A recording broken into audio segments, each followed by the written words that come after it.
After the unprecedented success of The Godfather Part 1, Mario Puzo had doubts on his own crafted. He wanted to make the sequel as good as possible. So he bought a screenwriting book to learn how to do it right. He never read past the first page. Here was the writer of the biggest movie in the world, convinced he wasn't as good as everyone was saying. And the answer he got was the last thing he expected. This is the story of the day Mario Puzo realized he'd been enough all along. It's 1972. The Godfather movie just came out and it's destroying every record in existence. Lines wrapped around city blocks. Theaters sold out for weeks. Critics were calling it the greatest film ever made. Marlon Brando's performance as Don Corleone became instant legend. Paramount wanted a sequel. They wanted The Godfather Part 2. And they wanted Puzo to write it with Francis Ford Coppola again. This wasn't a request. This was a massive deal with massive money and massive expectations. Here's the thing nobody tells you about sudden success. It doesn't make you confident. It makes you paranoid. When something you create blows up beyond your wildest dreams, you start thinking it was a fluke. You start wondering if you just got lucky. You start asking yourself if you can ever do it again. That's exactly where Puzo was. He'd written the first screenplay with Coppola. But honestly, he had no clue what he was doing. He was a novelist. He'd never written a screenplay before The Godfather. The whole time he was working on it, he felt like he was making it up as he went along. Sure, the movie turned out incredible. Maybe people were overreacting, and The Godfather isn't really that good. He'd signed the contract for Part 2. The pressure was crushing. Everyone expected him to deliver something as good as the first movie. Some people expected him to deliver something better. How do you top perfection? How do you follow up the greatest movie ever made? He'd sit at his typewriter for hours and barely write anything. The blank page felt like it was mocking him. This wasn't just writer's block. This was the fear that he'd never actually been a good screenwriter in the first place. That The Godfather had been an accident. Then one afternoon he went to find the best book on screenwriting and study it. He was going to learn the craft properly this time. No more hoping his instincts would save him. He drove to this big bookstore in New York. Started looking through every screenwriting book they had. The book had great reviews printed on the back. It promised to reveal the secrets of great screenwriting. It looked serious and professional. Perfect. He opened the book. Read the introduction. It talked about the importance of understanding story structure, character development, visual storytelling. This was exactly what he needed. Then he turned to chapter 1.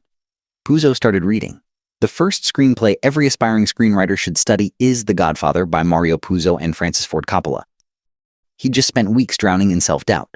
Weeks convinced he didn't know what he was doing. Weeks thinking he needed to learn screenwriting from scratch. And here was this book, this professional screenwriting guide, telling students that the best way to learn the craft was to study his work. He'd bought this book because he felt inadequate, because he thought he wasn't good enough, because he believed he didn't understand screenwriting. And the book's first lesson was, be more like you already are. Puzo closed the book. He never opened it again. Never read past that first page. Because he realized he didn't need to. The lesson he'd been desperately searching for was right there on page 1. Trust yourself. You already know how to do this. The screenplay came together naturally. Not easily. Good work is never easy, but naturally. Like water finding its path downhill. The Godfather Part 2 came out in December 1974. The critics loved it. Audiences loved it. It made a fortune at the box office. And then, at the Oscars in 1975, it won Best Picture. The first sequel in history to ever win Best Picture. Puzo had done what everyone said was impossible. He'd matched his own masterpiece. He'd proven that The Godfather wasn't a fluke. He'd proven it to himself before anyone else. The Oscars and the box office and the reviews were just confirmation of something he'd already learned. He was enough. He'd always been enough. He just needed to trust that. We all do this. We all look outside ourselves for validation and answers that we already have inside us. We doubt ourselves right at the moment when we should be most confident. Puzo bought a book to teach him something he'd already mastered. How many of us are doing the same thing right now? Looking for someone else to give us permission to do what we already know how to do. The lesson isn't that you don't need to learn or grow. Puzo was always learning. But sometimes the most important learning is recognizing what you already know. Trusting the skills you've already developed. Having confidence in the work you've already done. Years later, someone asked Puzo about writing The Godfather Part 2. Asked him how he managed to match the brilliance of the first one. Asked him what he'd learned between the two films. Puzo smiled and told them about the screenwriting book. I learned I already knew what I needed to know. Puzo said, I just had to stop being scared and trust it. That's the lesson. Not how to write a great screenplay, but how to recognize when you already have what you're looking for. How to trust yourself when everything inside you is screaming that you're not good enough. Mario Puzo bought a book to learn how to write The Godfather Part 2. He never read it, and he wrote a masterpiece anyway.